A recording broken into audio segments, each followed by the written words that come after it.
Ya, tadi saya sudah memberikan keterangan terkait apa yang selama ini saya laporkan. Jadi berikut juga saya menyerahkan bukti di yang di YouTube channelnya Dr. Richard Lee. Alhamdulillah semuanya sudah saya serahkan, sudah saya ceritakan tentang seluruh kejadian-kejadian. Bahkan tadi juga saya memberikan juga perbedaan antara bahasa Arab dengan bahasa Al-Quran. Jadi alhamdulillah tadi penyidiknya juga sangat memahami lah. Artinya laporan saya ini terhadap penistaan agama, kelihatannya penyidik juga sudah mulai lebih paham bahwa ini masuk kategori penistaan agama. Karena alhamdulillahnya beberapa waktu yang lalu juga kan sudah ada juga orang yang makan babi dengan baca bismillah jadi tersangka juga. Artinya lebih mempermudah penyidik untuk menemukan unsur-unsur dalam laporan saya ini. Bang, sebenarnya abang laporin itu persisnya kapan sih bang? Saya laporin itu tanggal 5 April. Oh. Tanggal 5 April. Berapa pertanyaan bang? Iya bang. Tadi ada sekitar 28 pertanyaan tadi. Jadi tadi juga ada pertanyaan seperti ini. Memangnya apa sih yang diucapkan oleh narasumber ini? Jadi yang diucapkan narasumber ini kan adalah simsalabim kun fayakun. Nah, saya disuruh menjelaskan tadi yang dimaksud dengan simsalabim ini apa, kun fayakun ini apa. Simsalabim itu mantra-mantra atau jampi-jampi yang biasa digunakan pesulap. Simsalabim jadi apa? Nah, sementara kun fayakun ini itu kalam ilahi, firman Tuhan, yang tidak boleh disandingkan dengan jampi-jampi atau mantra-mantra yang biasa digunakan oleh pesulap. Nah, terus juga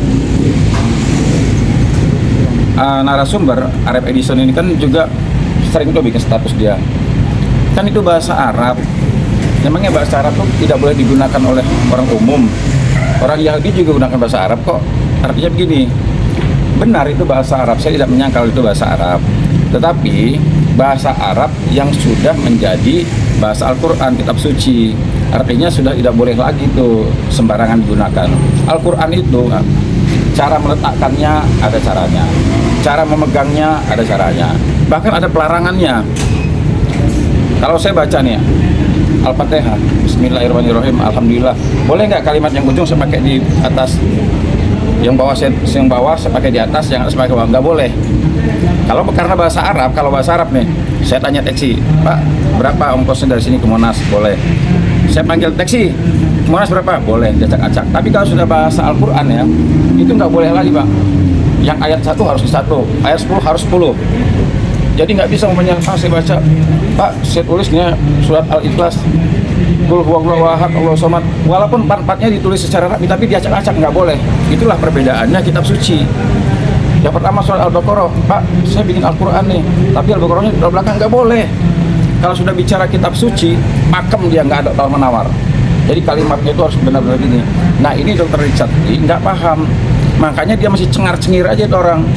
Saya jujur aja, saya makin geram melihat dia.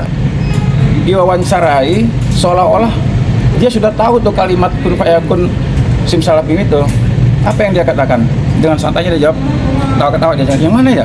Yang mana ya? Dia ngomong yang mana ya, pura-pura tidak tahu. Padahal sebelumnya dia telepon Ustadz Diri Sulaiman. Ustadz Diri Sulaiman telepon Sunan depan saya. Sunan ngomong, Ustadz Diri Sulaiman telepon saya nih. Dia sudah kontak-kontakan sama Dr. Richard Lee. Begitu ditanya sama anak media, dia seolah-olah nggak tahu. Yang mana ya, kata dia.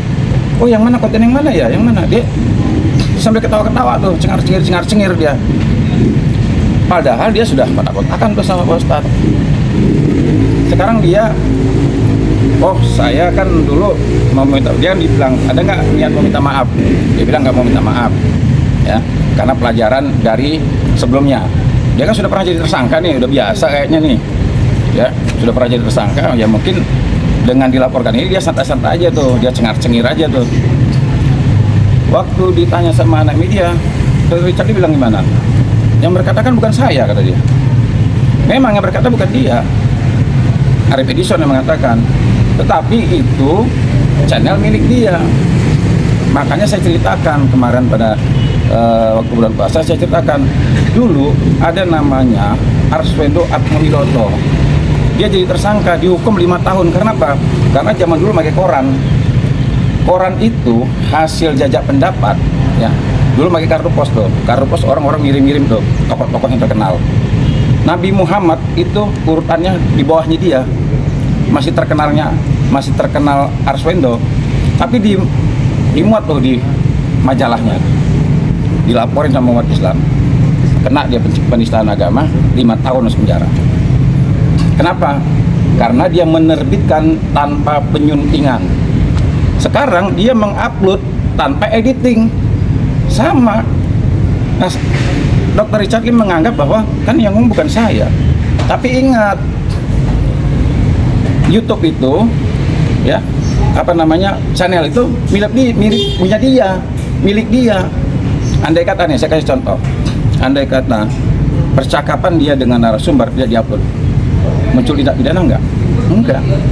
Karena diupload itulah sehingga dia masuk tindak pidana. Sama seperti yang kemarin makan babi itu. Andai kata ada orang makan babi ngucap bismillah sekarang di mana aja nggak diupload, kena pidana nggak orang? Nggak kena. Karena mau makan apa aja, mau makan babi kayak makan aja, dia ngucap bismillah. Kalau dia nggak diupload, itu urusan dia, nggak tahu orang. Nah begitu diupload itu tindak pidananya. Sama seperti Dr. Richard Lee, itu konten dia ngundang si Arief Edison, dia mengucap, harusnya kan dia editing dong. Katanya dia YouTube-nya untuk edukasi dan lain sebagainya. Saya melihat tidak ada edukasinya di situ. Buktinya di situ tanya Dr. Richard Lee, kalau ditanya itu masalah kecantikan sesuai dengan keilmuan dia nggak jadi masalah. Itu yang diundang-undang ada dukun diundang, ada macam-macam aja yang diundang. Nah sekarang dia pernah ngundang Jun LBF juga. Sekarang diadu lagi sama si Arief Edison. Ya muncullah seperti sekarang ini. Akhirnya ada kalimat yang seharusnya tidak diucapkan, ya. Yang seharusnya tidak diupload, sekarang diupload. Jadi nggak apa-apa. Nanti tinggal tunggu aja Richard Lee. Kelihatannya kan dia sudah pernah jadi tersangka kan. Kelihatannya dia menghadapi ini ya dengan cengar-cengir, senyum-senyum, ketawa-ketawa. Nanti tunggu aja. Ya kalau perkara ini saya ya sebagai pelapor tidak akan mengawalnya sampai jadi tersangka aja, sampai dengan terpidana saya kawal perkara ini. Karena saya juga konsultasi dengan pemuka agama, konsultasi dengan tokoh-tokoh masyarakat, jelas ini mengandung unsur tindak pidana. Jadi tidak ada kata damai, Pak? Tidak ada kata damai. Karena gini ya, sekarang ini yang makan babi ngucap bismillah itu ditangkap kemarin kan, alasan sakit dia ditangguhkan. Sekarang dia diundang nih sama ngobrol-ngobrol sama Richard Lee nih. Akhirnya orang mengatakan begini, loh kok penista agama saya tersangka nggak ditangkap? Nah saya berharapnya penista agama ini ditangkap dan ditahan. Kenapa? Hukum ya kalau dia lemah, ini hukum kalau dia lemah maka akan menciptakan orang yang baik berbuat jahat. Tapi kalau hukum yang kuat itu memaksa orang jahat untuk menjadi baik. Jadi harapan saya kalau seandainya laporan saya ini ya sampai ke pengadilan agar apa? Orang-orang yang jahat itu jadi baik. Kenapa? Dia takut lagi mau masuk dalam area penistaan agama. Orang tidak ada lagi komentar-komentar tentang agama lain, apalagi ini agamanya berbeda ya. Ya kalau seandainya kalimat-kalimat seperti ini, terus tadi yang bilang, oh nanti bisa damai dong gini.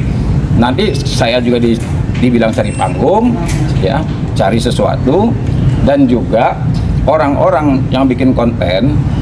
Ini kan sekarang ini lagi marah, kontennya yang nggak bagus malah jadi rame, jutaan orang nonton. Konten yang bagus malah nggak banyak penontonnya. Nah tadi juga saya ditanya, abang tahu nggak kenapa Dr. Richard Lee mengupload ini? Ya sudah pasti tahulah saya.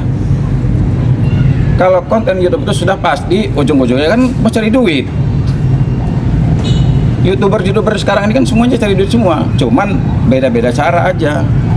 Jadi ya kesimpulan saya, ya yang pertama ini mengandung unsur tindak pidana penistaan agama. Yang kedua, YouTube itu tidak sepenuhnya untuk edukasi. Tapi Dr. Richard akan rencana dipanggil ke sini untuk Oh pasti, Dr. Richard Lee sama Arif Edison pasti dipanggil. Dimintai keterangan juga terkait dengan laporan itu.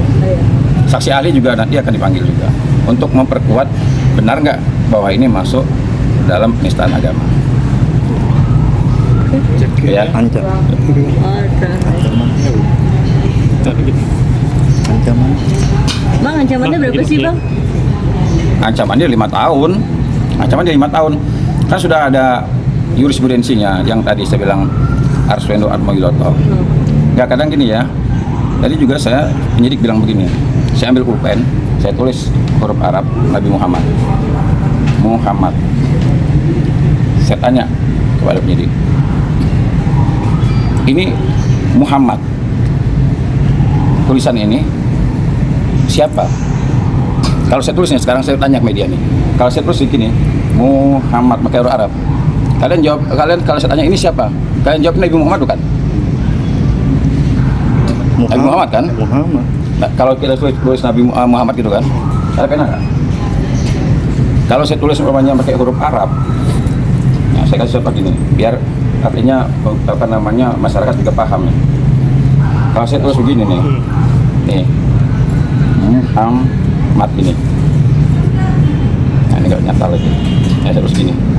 Begitu saya tulis begini, orang akan mengatakan bahwa ini Nabi Muhammad kan? Kalau ini kertas nih, saya tulis nih. Betul. Nih kayak gini nih.